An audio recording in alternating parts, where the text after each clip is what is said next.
Magandang hapon mga kalagalag. Tumila na yung ulan kaya napapunta naman ako dito sa lugar nila Janlo para sunduin si Tisoy. Si Tisoy kasi mga kalagalag ay isasabak sa isang kompetisyon na mangyayari dito sa Luzon. Nagsimula yung kompetisyon noong January 1 at ang katapusan ay sa April mga kalagalag.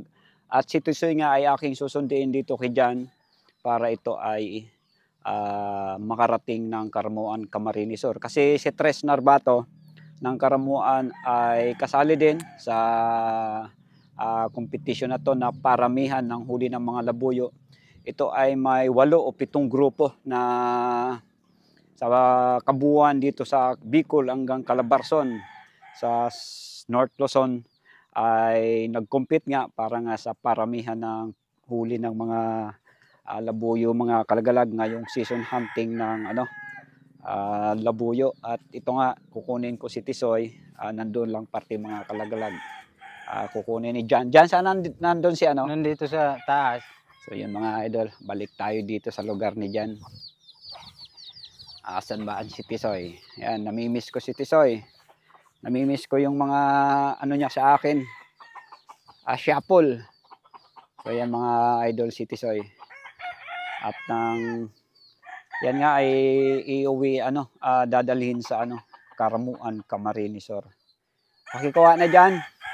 Lagay natin doon sa pakita natin sa mga hunters natin ang isang veteranong labuyo. Wala kaya si Tres na makukuhang pangkate kaya naghahagilap siya ng pinakamagandang pangkate diyan sa kanilang lugar. Yan mga idol ang standing Tisoy. Ang kanyang kaliskis ay 23 sa kanan, 24 sa kaliwa at meron siyang sinyalis na paningitan o yung tambal kaliskis. So Tisoy, tingin ka dito Tisoy at ipakikilala ka namin. Ang background nito ni Tisoy ay bali naka 7 huli na to. Bali sa akin ay nung May 16, 2024 ay nakaisa ito. Ang huli nito ay si Laba doon sa may Mount Mayon sa 5 kilometer danger zone. At nang ito ay iuwi ko dito kay Janlo dahil nga matapang ito sa akin mga idol.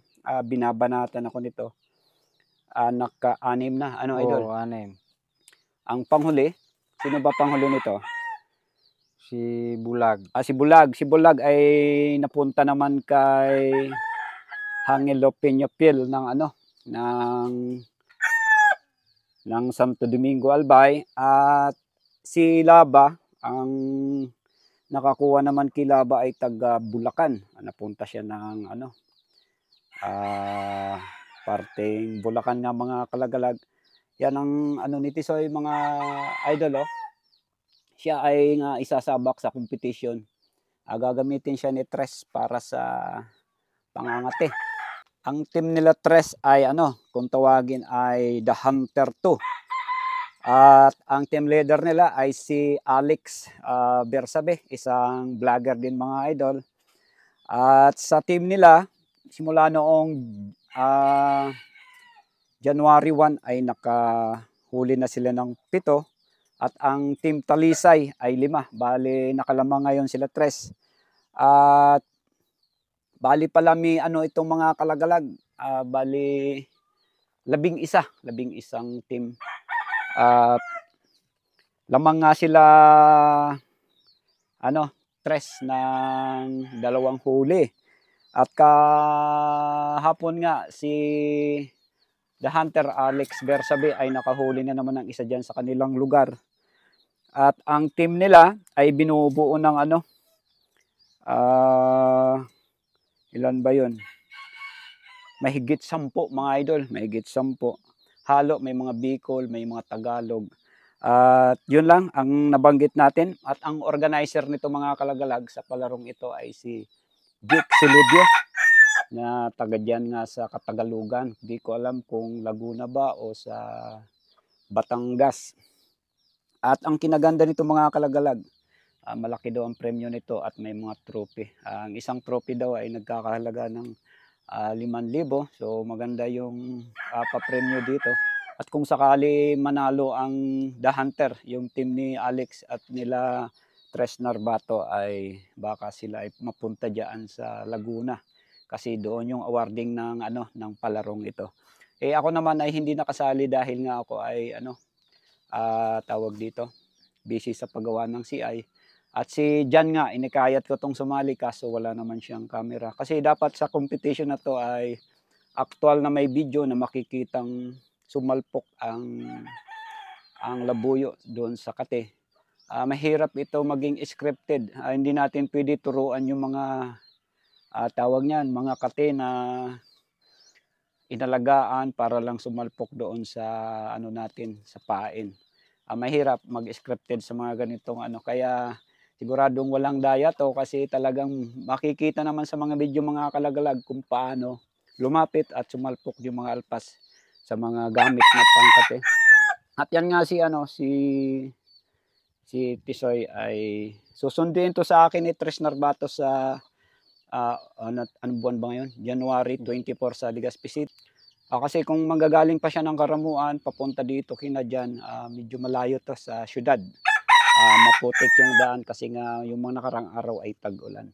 At ito na nga mga idol, ang magiging pambato ni Tres Narbato ng Karamuan, si Tisoy ay kanyang ay sasabak nga sa competition sa paramihan ng huli ngayong season hunting simula January 1 hanggang katapusan ng April.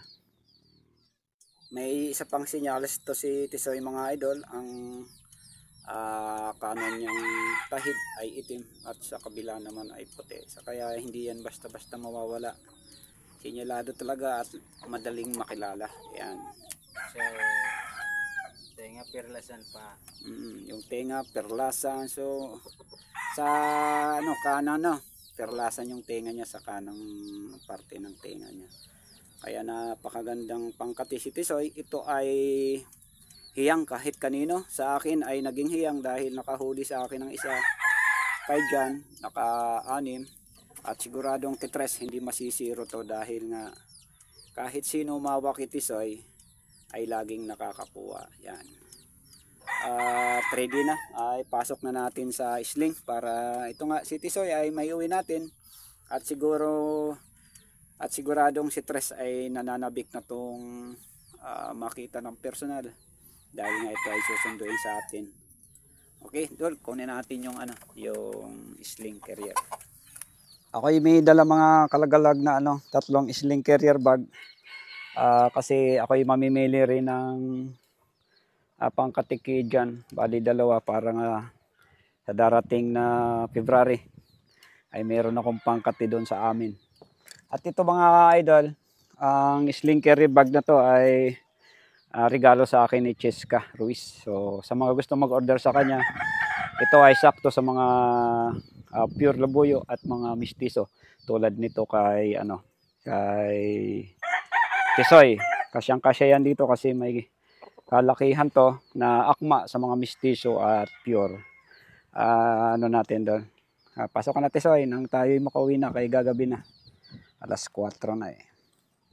So ito ang kinaganda sa sling carrier bag mga idol dahil hindi tayo mahirapan sa pagbibitbit o kaya sa pagdadala ng ating mga pangkate. Kahit sa mga panabong ay pwede to eh. Ayan. Silip ka Tisoy. Silip, naiyak ka pa, labas ka na dyan. Ito may yan mga kalagalag, saktong-sakto. Na makakalabas yung ulo ng ating labuyo. Ayan. At ako'y mag-iikot para makakuha ng aking pangkate dito kay Jan. Jan? Oo. Yan, si Tisoy at 2 pa. Manguhuli ako dito sa bakuran ni Jan ng mga pangkating labuyo. Alin ba dito Jan? Ito pwede rin. Ito daw, meron. Maganda ba kaliskis niyan? Oo. Ayan, medyo napakailap pa siya idol. Ayun, bagong huli yan dyan sa ating small box type siya eh. Yan, mailap.